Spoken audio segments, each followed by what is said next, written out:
Brad Keselowski is in the hospital. The 2012 Cup Series champion just underwent emergency surgery after a shocking accident left him with a broken leg. And with the 2026 season just weeks away, the entire NASCAR world is asking one question. Will he be ready to race? Or is this the beginning of the end for one of stock car racing's toughest competitors? First things first, let's get into what actually happened. Brad was skiing several days ago when things went sideways. He took a fall, broke his leg, and ended up in the hospital.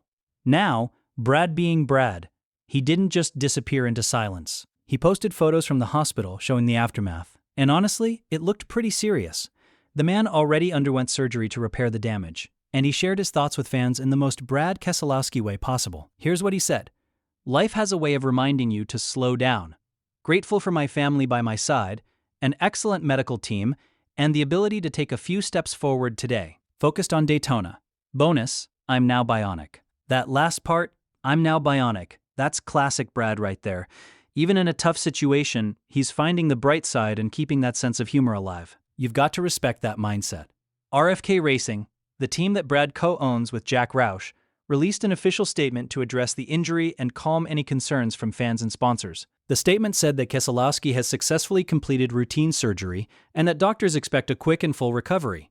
They're optimistic about his return, and the Daytona 500 is roughly 2 months away, so there's time for healing and rehabilitation. But here's where it gets interesting. The Daytona 500 might be 2 months out, but the clash at Bowman Gray Stadium is happening 2 weeks before that. So we're looking at an even tighter timeline if Brad wants to be in the car for every race on the schedule. That's a lot of pressure to heal up fast, get back into racing shape, and be competitive right out of the gate. Now, before we panic, let's remember something important about Brad Keselowski. This isn't his first rodeo with a broken bone. Back in 2012, during his championship-winning season, Brad broke his ankle. And what did he do shortly after that? He went out and won a Cup Series race at Pocono. The guy is tough as nails. He proved then that he can race through pain and still perform at an elite level. However, and this is a big however, there's a difference between breaking your ankle at 27 or 28 years old versus breaking your leg at 40 or 41. Father Time is undefeated, folks. Recovery takes longer as you get older. Bones don't heal as quickly. The body needs more time to bounce back.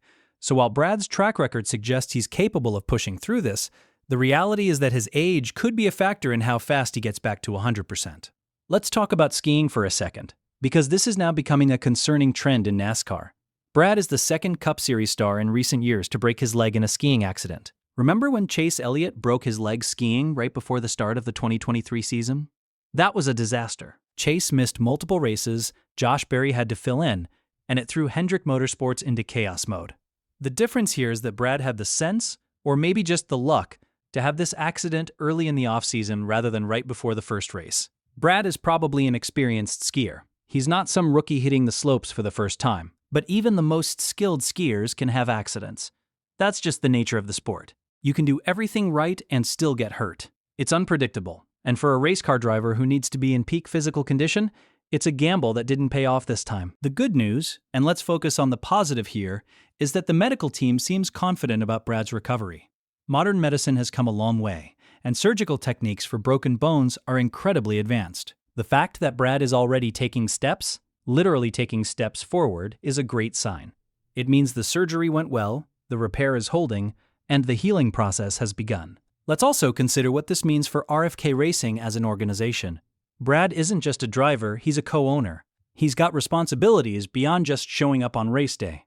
If, for some reason, he can't race at the start of the season, RFK will need to have a backup plan. They'll need a substitute driver ready to go, someone who can step in and keep the team competitive while Brad recovers. The team made significant strides in 2025, and they'll want to carry that momentum into 2026. Having Brad out of the car, even temporarily, would be a setback. Now, while we're on the topic of NASCAR drivers and injuries, let's shift gears and talk about someone who's proving that age is just a number. Jimmie Johnson. The 7-time Cup Series champion is returning for the Daytona 500 for the 4th consecutive season, and he's got a legitimate shot at making history. Jimmie is 50 years old, and he's still out here racing at the highest level of stock car racing. He's a 2-time Daytona 500 champion, winning in 2006 and 2013. Last year, he finished third in the Great American Race, which was an incredible performance for a part-time driver and equipment that wasn't necessarily championship caliber. Here's where the history part comes in. Bobby Allison currently holds the record as the oldest Daytona 500 winner in NASCAR history. Bobby won the race in 1988 when he was 50 years old and roughly 2 months.